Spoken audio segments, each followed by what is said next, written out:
BO baru untuk Eco Game. Let's do it. Nah, kita dapat BO lagi dari mau hasil mulung. Lumayan untuk 20 liter cukup. Oke sahabat tani, juga sahabat organik. Nah ini hasil dari mulung. Taruh sini hasil mulung hari ini ya. Ada pisang-pisang yang sudah busuk. Nah nih dari 2 tempat tadi nih. Ada pisang juga. Pisang apa? Ada pepaya ya yang udah kadaluarsa, udah masih bagus nih, tapi udah apa ya, dalamnya masih bagus ini. Nah, baru ada jeruk-jeruk juga nih. Baru ini kulit labu kuning, serai ya, serai yang gak kepake lagi. Baru ini lagi kulit telur ya, kulit telur. Ini magnesium, fosfor, kalium, kalsium. Nah. Oke, nanti kita cuci semua. Kalau pisang fosfat, kalium, ini juga kalium fosfat, juga ada enzimnya.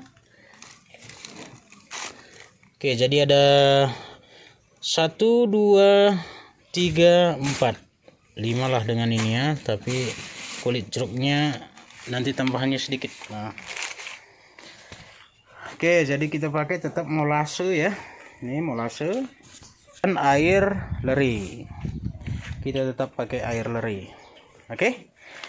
Jadi jangan menunggu-nunggu. Jangan bingung dengan bahan-bahannya, yang ada saja. Walaupun sedikit, lakukan saja. Kalau ini kisaran kita udah bisa bikin 2 tempat nanti ya. Jadi 20 liter 2 tempat dia, 2 drum. Kalau kita mau pakai semua, tapi kalau kita kita pakai juga nanti untuk jakaba ya. Oke.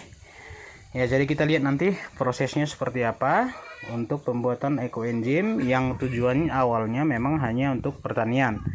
Tetapi setelah kita ikuti kemarin Zoom meeting juga dengan seorang ahli ekoenzim dari Cina ya.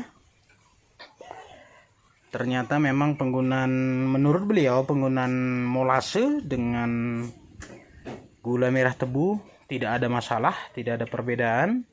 Prosesnya tetap terfermentasi dengan bagus. Dan untuk penggunaan untuk kesehatan ya, seperti terapi dan yang lainnya itu tetap saja bisa dipergunakan, tetapi dengan catatan bahan minimal 3 ya, 3 jenis buah-buahan ataupun sayur-sayuran, dan paling tidak ekoenzimnya berumur 1 tahun minimal. Jadi nggak usah banyak aturan sekali ya dengan pembuatan ekoenzim, yang penting proses saja dulu. Oke, baru ini nanti kita bersihkan dulu ya. Ini memang sebagian sudah terlalu busuk, tapi tidak masalah. Kalau untuk penggunaan untuk pertanian tidak masalah, tidak ada. Ini tadi udah ketimpa juga memang. Jadi nanti kita cuci dulu, baru kita potong-potong sedikit-sedikit. Tidak usah terlalu kecil, tidak usah di halus sekali ya. Cukup sepotong-potong sebesar ini saja ya. Baru setelah dicuci, dipotong, baru dimasukkan ke drum. Setelah itu nanti ingat 1/310 1 kilo untuk molase atau gula merah tebu. 3 kilo bahan ini, kalau ini kita perhitungkan nanti untuk 2 tempat ini ya, untuk 2 tempat fermentasi, 2 kaleng. Baru airnya 10 liter. Tapi kalau kita di sini kita pergunakan untuk meningkatkan unsur N-nya juga enzim pertumbuhannya ya. Kita gunakan nanti air leri yang sudah kita tampung. Ini udah rutin tiap hari kita tampung. Ini air leri yang tadi pagi. Ini yang sudah sekitar 4 hari. Oke. Oke, kita tuang dulu molasenya untuk 1 kilo. Jadi 1 kilo bahannya 3 kilo dan air lerinya nanti 10 liter.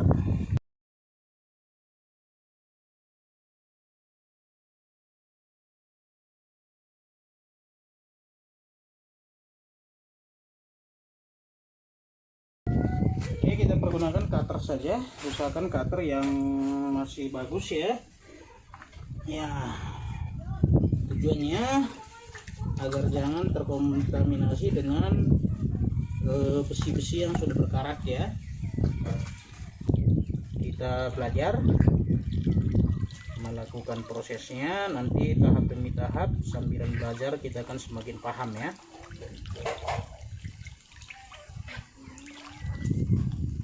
Oke, ini udah mulai cair.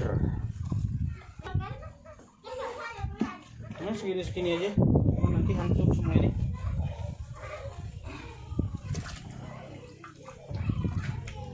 Semakin berkembang ekoenjim memang semakin banyak pendapat ya, tidak apa-apa, tidak masalah. Banyak sekali aturan-aturannya sekarang, sementara dari yang sudah melakukan penelitian sendiri pun tidak ada aturan-aturan yang terlalu banyak harus diikuti. Tapi begitu berkembang, semakin banyak pendapat-pendapat yang membuat kita semakin bingung gitu ya. Jadi tidak perlu diikuti, ikuti aja sesuai dengan hati nurani kita. Yang penting lakukan, maka semuanya kan menjadi pengalaman yang bagus, yang berharga, yang menambah pengetahuan kita. Dan kita uji coba untuk tanaman kita misalnya ya, kita uji coba sendiri kalau tidak ada lab ya. Lab sebenarnya hanya pembuktian secara data ya, tetapi sebenarnya kalau kita mau lihat buktinya langsung adalah penggunaan langsung atau pemanfaatan langsung ke tanaman kita. Kalau untuk tanaman, kalau untuk kesehatan ya tergantung kita yang melakukannya dan tentu kita yang merasakannya. Jadi nggak usah banyak sekali aturan-aturan.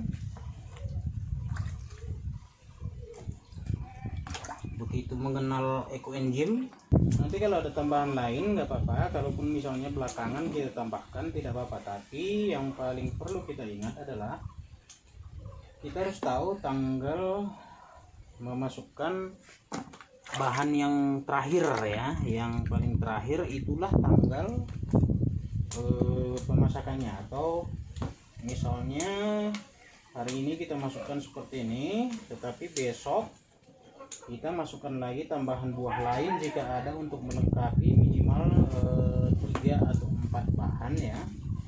Maka yang kita catat di proses pembuatannya itu adalah tanggal besok. Itu dia. Perhitungannya juga 90 hari nanti setelah tanggal saat kita memasukkan bahan terakhirnya. Seperti itu dia teman-teman. Ini ya buat teman kita animal lovers ya, subscriber kita ini animal lovers, juga Taro Maju, juga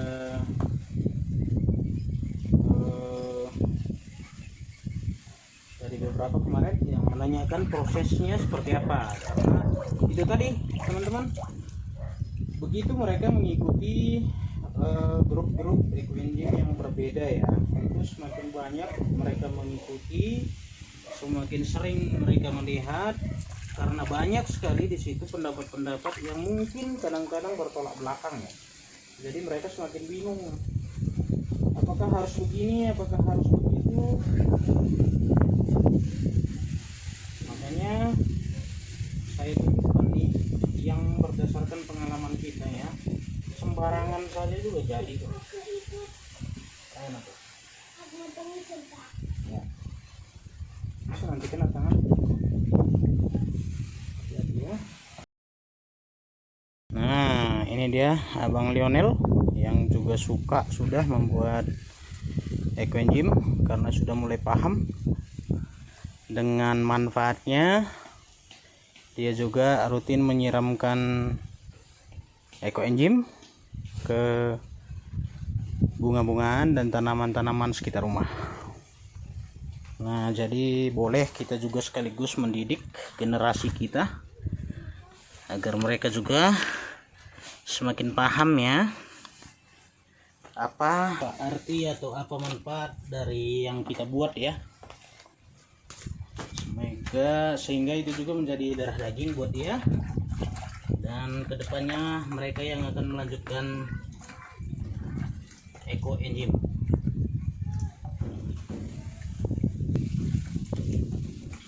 Nah, mau teman-teman buat begini nih nggak apa-apa nih nggak apa-apa nih, nggak harus dipotong-potong, jangan banyak aturan, yang penting do it, lakukan.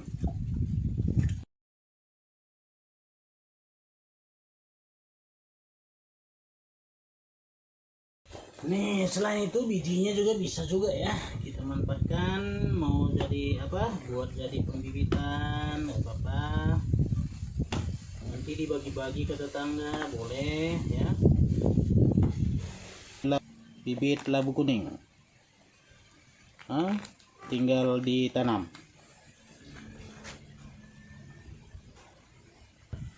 Nah, ini bibit pepaya. Jadi kita bisa juga memproses pembibitan. Nanti kalau sudah apa ya kita bagi-bagi dengan tetangga.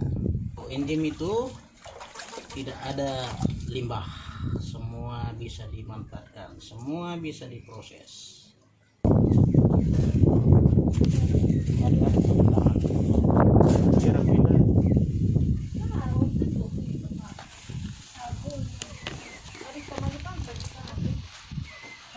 Oke. Ya, jadi ini bahan-bahannya. Ini udah lebih ya sebenarnya, ini ya 8 lah ya, 8 kilo. Jadi nggak apa-apa kita masukkan aja 4 nanti ke sini ya, dibagi 2 aja.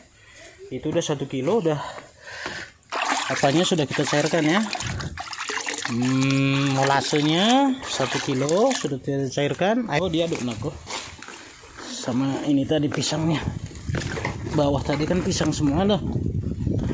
Diaduk ya. Biar rata.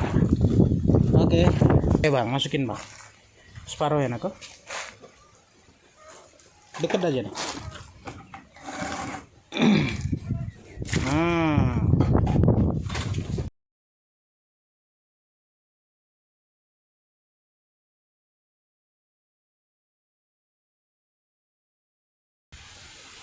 Nah, oke. Nah, jadi ini airnya mungkin kita tambah sampai di sini ya. Tambah airnya di sini naku. Segini bang. Segini ya bang. Oke.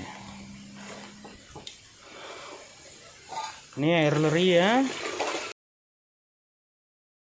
Cukup. Nah, untuk yang satu ini cukup. Baru kita tinggal ambil penutup dari plastik.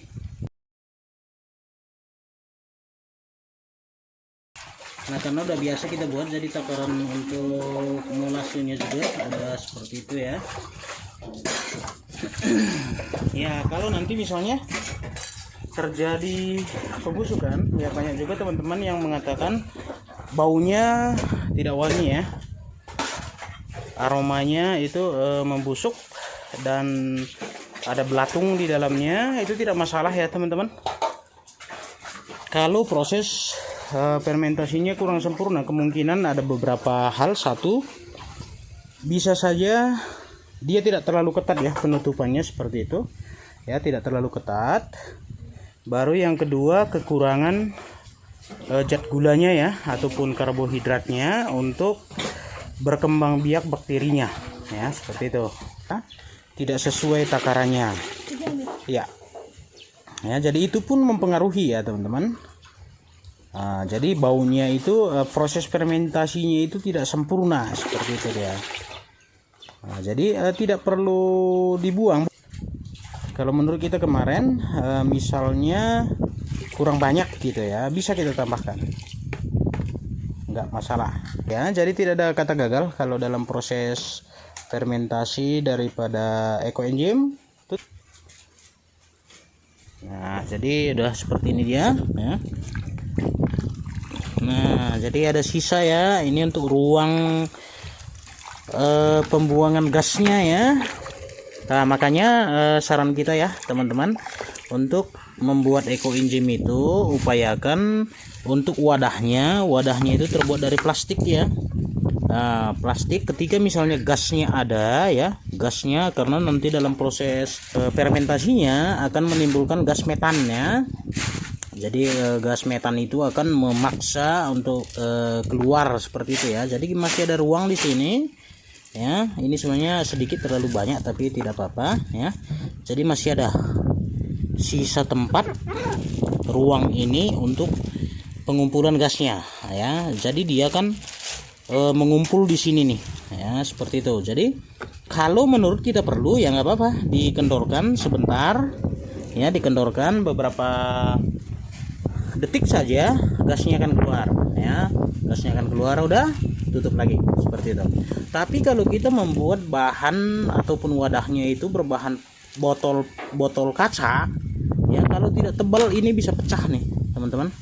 Wadah dari botol atau kaca itu bisa pecah karena desakan daripada gas tadi ya, seperti itu dia. Jadi sebagusnya gunakan tempat ataupun wadah yang terbuat dari bahan plastik sehingga dia melar nih, nggak apa-apa nih, kalaupun ada tekanan dia tidak akan meledak. Baru jangan juga menggunakan wadah yang terbuat dari besi ya, karena itu akan mempengaruhi, karena ini kan proses fermentasi ya. Jadi kemungkinan apalagi dari aluminium ya, kemungkinan aluminiumnya pun akan ikut diproses oleh bakteri yang di dalam ataupun jamur yang di dalam, sehingga itu akan mempengaruhi hasil daripada ekoenzimnya ke depannya. Jadi itu tidak bagus, kita tidak sarankan, kita hanya sarankan untuk wadah itu terbuat dari bahan plastik yang bisa melar gitu ya. Nah, oke? Itu dia. Oke Bang, lanjut. Nah, jadi ini kita lakukan penutupan seperti ini untuk memperketat ya, agar tidak keluar lagi ataupun tidak ada lagi, biar dia kedap udara lah seperti itu ya. Oke, sekarang coba kita lihat. Ini yang udah 2 minggu ya Bang Nel ya, yang kemarin kita buat nih. Nah, ini jakaba. Ini jakaba yang tidak tertutup semua ini. Nah, ini ketat nih. Coba Bang. Bentar. Tumpah nanti nih. Wah, nah ini 2 minggu, tetapi kemarin kita ada penambahan BO nya. Mana sih tanggalnya Bang? Hilang. Oh ini tanggal 8 Maret, tanggal 8, sekarang tanggal 19, berarti 11 hari ya. Nah 11 hari nih dia jamurnya nih. Nah ini udah 11 hari jamurnya. Sebenarnya tidak perlu kita buka seperti ini, tetapi karena kita mau tunjukkan tadi ke teman-teman, dibanding dengan yang biasanya kita lakukan lebih cepat teman-teman. Ini lebih cepat karena biasanya kalau 14 hari dia memang sudah tumbuh seperti ini, tapi tidak setebal ini. Kenapa? Karena kita kemarin menambahkan ekoenzim yang sudah jadi ya, yang sudah lama kita proses, yang udah umur 2 tahun ya. Kita tambahkan sekitar 1 gelas ke dalam campurannya ini. Nah, sehingga dia lebih cepat nih. Padahal kita nambahkan juga kemarin BO yang baru. Kalau ini kulit pisang ditambah dengan jantung pisang nih. Wangi apa Bang Nel? Wangi pisang sale. Nah, ini dia prosesnya. Oke. Ini baru 11 hari ya. Kalau kita lihat tidak ada belatung. Kalau wanginya mantap. Ini terlalu penuh sebenarnya ya. Tapi nggak apa-apa kalau misalnya kita buka untuk pembuangan gasnya seminggu sekali aja ya, tidak ada masalah. Sebenarnya tidak pun dibuang tidak masalah. Ya, oke. Nah, kalau untuk itu tadi biar lebih cepat lagi, kita tambahkan lagi ekoenzim yang sudah pernah kita buat.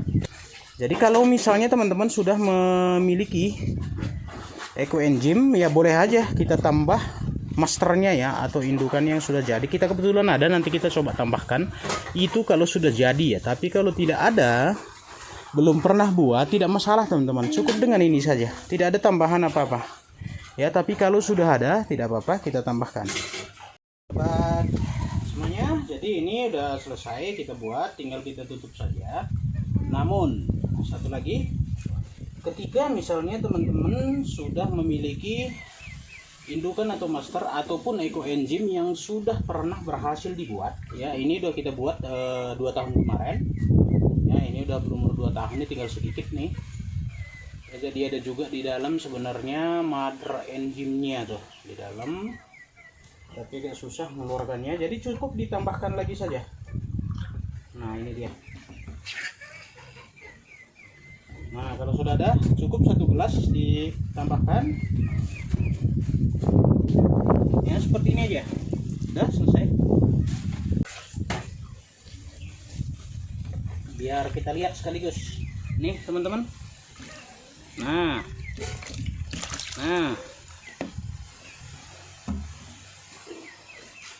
Nah ini dia mother enzimnya nih teman-teman ya. Tapi sebenarnya kalaupun hanya airnya saja tidak masalah ya. Nah, kita bisa saja sama dengan airnya ini ya. Tapi kalau ada ininya, karena kita nanti tidak akan pergunakan juga, jadi lebih bagus kita masukkan saja ke dalam. Jadi yang 2 ini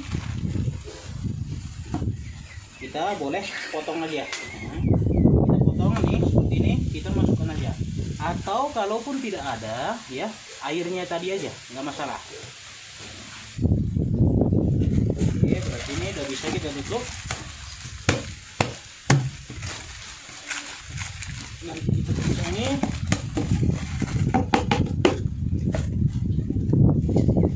Nah ini kita bagi 2 lagi aja. Kalau ada, kalau tidak ada berarti kita hanya memasukkan airnya saja 1 gelas. 1 gelas saja udah cukup. Baru kesini pun nggak apa-apa, karena kita nggak pakai nanti itu, kita masukkan lagi saja. Walaupun sudah berkembang sebenarnya nih, kita masukkan lagi aja.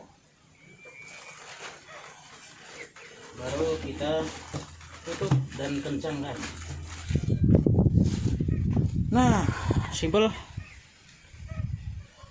ya.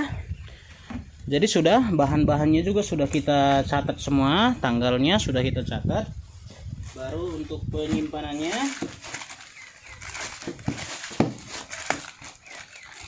ditumpuk tidak masalah, agar tidak terlalu banyak tempatnya. Nah seperti ini saja, kita tumpuk saja. Nah seperti ini dia ya. Oke, selesai. Nanti kita coba tunggu, kita lihat lagi perkembangannya di beberapa hari ke depan. Biasanya seminggu sekali kita buka aja, sekaligus membuang gasnya. Oke, itu aja sahabat semuanya, sahabat eco enzim, sahabat petani. Terkait dengan kemarin ada beberapa teman kita yang menanyakan tentang proses pembuatan eco enzim. Jadi seperti itu aja dia, tidak terlalu banyak sekali aturan yang kita buat. Harus begini, harus begitu. Ya, harus dengan gula merah. Ya tetap saja sama hasil akhirnya. Yang penting kita buat dulu. Kita pergunakan untuk pertanian kita, juga untuk lingkungan kita, sehingga lingkungan kita juga lebih bersih. Itu yang tujuan paling utama ya, untuk mengurangi limbah-limbah yang mungkin bisa menjadi sumber bakteri bagi lingkungan kita, bagi kesehatan kita. Lebih baik kita proses untuk menghasilkan sesuatu yang lebih berharga, yang lebih bermanfaat ya. Jadi lingkungan kita lebih bersih ya, itu dia. Jika ada saran dan komentar silahkan teman-teman, kolom komentar silahkan ya. Jangan lupa subscribe juga bagi teman-teman yang belum subscribe, like dan share agar teman-teman yang belum tergabung juga dengan kita bisa mendapatkan ataupun menonton video kita, mungkin bermanfaat buat mereka, mendapatkan informasi yang lebih banyak sehingga kita juga bisa saling berdiskusi. Kalau yang kita kembangkan di sini ya Eco Engine Jakaba ya, ada juga kita buat mix ya, digabung antara Jakaba dan Eco Engine. Nanti kita lihat lagi seperti apa kira-kira. Oke, itu mungkin dia sahabat petani dan sahabat organik semuanya, sahabat Eco Engine. Terima kasih dari Kabupaten Karo. Salam maju-ajua.